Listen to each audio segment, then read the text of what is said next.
તો નમસ્તે તમારા તમામ મિત્રોનું ફરી એક વખત હાર્દિક સ્વાગત છે એક નવા જ વિડીયોની અંદર. તો અહીંયા એક સારી એવી ભરતી આવેલી છે.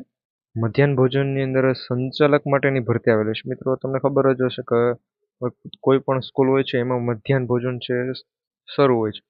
એની અંદર જે પણ સંચાલક હોય છે એના માટે ભરતી આવેલી છે. હવે એની લાયકાત પહેલા તો ફક્ત 10 પાસ રાખેલી છે. તમામ મહિલાઓ જેટલી પણ મહિલાઓ ફક્ત મહિલાઓ માટે ભરતી છે એ પણ હું જણાવ્યું. બાકી ઘણા પુરુષો કોમેન્ટ કરશે કે અમારે ફોર્મ ભરી છે કે નહીં ભાઈ, તમે છે ફોર્મ નહીં ભરી શકો. ફક્ત મહિલાઓ માટે છે, કારણ કે એને અગ્રતા આપવામાં આવશે ને એવું બધું છે. અને સીધી ભરતી છે. 10માનું તમારું આખું જે પણ તમે અપ્લાય કરશો એટલે 10 પાસ ઉપર તમારું મેરિટ બનશે ને મેરિટ આધારિત છે સિલેક્શન થવાનું છે. અહીંયા ફોર્મ ભરવાના શરૂ થઈ ગયા છે. એમાં ઉંમર છે 18 વર્ષથી 60 વર્ષનો ઉંમરનો ઉલ્લેખ કરેલો છે. એના માટે ઉંમર પણ મેં અહીંયા તમને છે જણાવેલી છે કે ભાઈ ઉંમર 18 વર્ષથી 60 વર્ષ. હવે આની ઓફિશિયલી જે પણ નોટિફિકેશન છે મિત્રો, એ હું તમને આપણા ટેલિગ્રામ ગ્રુપ પર છે શેર કરી આપીશ. તો ટેલિગ્રામ ઉપર જો હજુ સુધી નથી જોડાયેલા તો એની લિંક ડિસ્ક્રિપ્શનમાં આપેલી છે. અત્યારે એની જે પણ શોર્ટ નોટિફિકેશન સાથેની જે પણ માહિતી છે એ માહિતી અહીંયા હું તમને આપી દઉં છું. તો વિડીયો લાઇક કરી દેજો. ચેનલ પર ન હોય તો ખાસ કરી ચેનલ સબસ્ક્રાઇબ કરી બેલ નોટિફિકેશન ઓલ ઉપર સેટ રાખવાનું ભૂલતા નહીં. જોઈ લ્યો કે સાવરકુંડલાના વિવિધ ગામોમાં મધ્યાહન ભોજન સંચાલકો નિમાશે. હવે આના ફોર્મ છે મિત્રો ભરાય છે. પીએમ પોષણ યોજના જે પણ શરૂ છે એના અન્વયે 25 મે સુધી છે એ અરજી કરી શકો છો મિત્રો. કેટલી 25 તારીખ સુધી છે તમે આના માટે અરજી કરી શકો છો.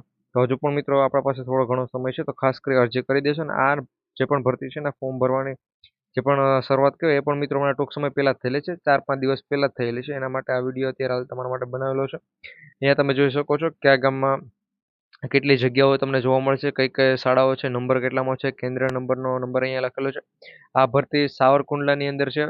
સાવરકુંડલા શહેરની પ્રાથમિક શાળાઓમાં નંબર 4 એ પ્રમાણે અલગ અલગ ગામનું અહીંયા જણાવેલું છે કે ભાઈ કયા કયા ગામની અંદર છે. તો આ પ્રમાણે મિત્રો એક નાની એવી અને સીધી ભરતી છે. તમારા 10 પાસ ઉપર તમારું છે સિલેક્શન થવાનું છે. હવે ઘણા કહેશે કે ભાઈ 10 પાસ અને આની વધુ ડિટેલ, તો વધુ ડિટેલ મેં ટેલિગ્રામ ઉપર આની જે પણ ઓફિશિયલ નોટિફિકેશન છે એ શેર કરી આપેલી છે. ત્યાં જો કોઈને પણ જોડાવવું હોય તો એની લિંક હું આ વિડીયોના ડિસ્ક્રિપ્શનમાં આપી દઈશ, ત્યાં ક્લિક કરી જોડાઈ જજો. બાકી અહીંયા પણ લખેલું છે કે જેને પણ ભાઈ આની અંદર ફોર્મ ભરવું એ 10 પાસ કે તેથી વધુ અભ્યાસ કર્યો હોય તો તમે આની અંદર છે નિમણૂક મળી શકે છે અને તમે આના માટે અપ્લાય કરી શકો છો. પછી અહીંયા જરૂરી વિગતો અને આધાર પુરાવો છે એ સાથે લઈ અને અહીંયા 25/5 સુધીની અંદર છે સાવરકુંડલા તાલુકા મામલતદાર જે પણ કચેરી છે રજિસ્ટર શાખા ત્યાં પહોંચાડી દેવાના છે. અહીંયા તમે જોઈ શકો છો મામલતદાર સાથે છે પહોંચાડી દેવાના છે, ત્યાં તમારે પહોંચાડી. હવે ઘણા બહેનોને જો આના માટે અપ્લાય કરવું હોય છે, પરંતુ એ બહેનોને ખબર જ નથી હોતી કે ભાઈ મારે કઈ રીતે અપ્લાય કરવું, શું કરવાનું છે. એના માટે અપ્લાય કરતા નથી. એટલે એમાં જો આપણે એક્ઝામ્પલ તરીકે 100 જગ્યા હોય તો 100 જગ્યાઓમાં 70 બહેનો પણ છે આવતા નથી, કારણ કે એને ખબર જ નથી કઈ રીતે કરવું. અને જે પણ સાવરકુંડલાના હોય છે એમાં અમુક બહેનો સુધી વિડીયો જ નથી પહોંચતો. એટલે ભાઈ એક નંબર વિનંતી કે વિડીયો બધા બહેનો સુધી શેર કરી દેજો, કારણ કે મધ્યાહન ભોજન સંચાલકની ભરતી સૌથી સારી ભરતી છે. ફક્ત 10 પાસ અથવા 10ની ઉપર જો તમે પાસ કરેલું તો એ પ્રમાણે આખું મેરિટ યાદી છે બનાવવા આવશે. એટલે 10 પાસ ઉપર છે મેરિટ યાદી બનશે. એની સાથે છે તમને પગાર પણ સારો એવો મળશે. પગારની ને બધી માહિતી છે, ક્યાં કેટલી જગ્યા છે એ જગ્યાવાળી લિંક હું તમને છે કે પીડીએફ જે પણ એ ટેલિગ્રામ ઉપર શેર કરી આપીશ.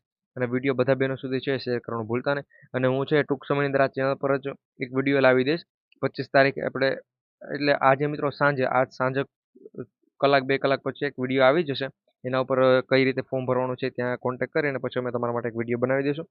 એની અંદર તમને બધી માહિતી જણાવે ભાઈ તમારે ફોર્મ કઈ રીતે આના માટે ભરવાનું, ક્યાં ભરવું. પછી અહીંયા તમારે જે પણ ડોક્યુમેન્ટ પહોંચાડવામાં કયા કયા ડોક્યુમેન્ટો છે, કઈ રીતે તમારે એટેચ કરવા જેથી કરી તમારું સિલેક્શન સારી રીતે થાય, કયા કયા ડોક્યુમેન્ટ તમારે જરૂર દેવા કે જેથી કરી તમારો વારો છે સૌથી પહેલાં. આ બધી ડિટેલ ઉપર એક વિડીયો આવે છે. તો વિડીયો લાઇક કરી બધા બહેનો સુધી વિડીયો શેર કરજો. ટેલિગ્રામ ઉપર જોડાય અને પીડીએફ પણ મેળવી લેજો. મળીશું એક નવા વિડીયો.